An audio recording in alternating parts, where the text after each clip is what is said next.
Belum optimalnya aktivitas pariwisata di Bali membuat konsumsi atau penjualan listrik mengalami minus hingga 11% pada November 2020. Pelanggan bisnis dengan sektor pariwisata berkontribusi sebesar 49% terhadap pendapatan dibandingkan pelanggan lainnya. Lesunya pariwisata sebagai dampak pandemi COVID-19 membuat konsumsi listrik turun drastis.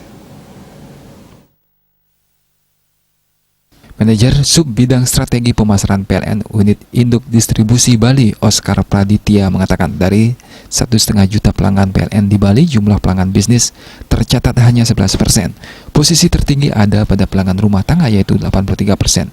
Namun dari sisi pendapatan, pelanggan bisnis mampu menyumbang 49% untuk pendapatan PLN. Dengan terdampaknya pariwisata Bali di tengah pandemi COVID-19 ini, konsumsi listrik dan pendapatan PLN turut terdampak, sehingga di PLN terjadi minus 11%.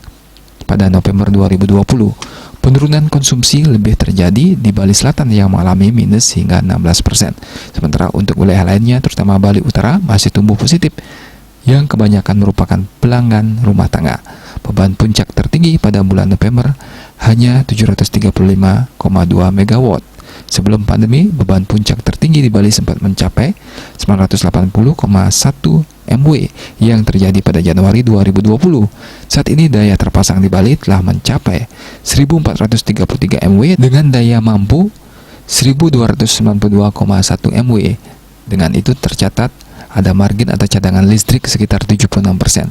Dalam upaya meningkatkan penjualan, Oscar mengakui pihaknya mencoba merangkul sektor lain di luar pariwisata seperti pertanian. Widya Stuti Bisnis Bali melaporkan.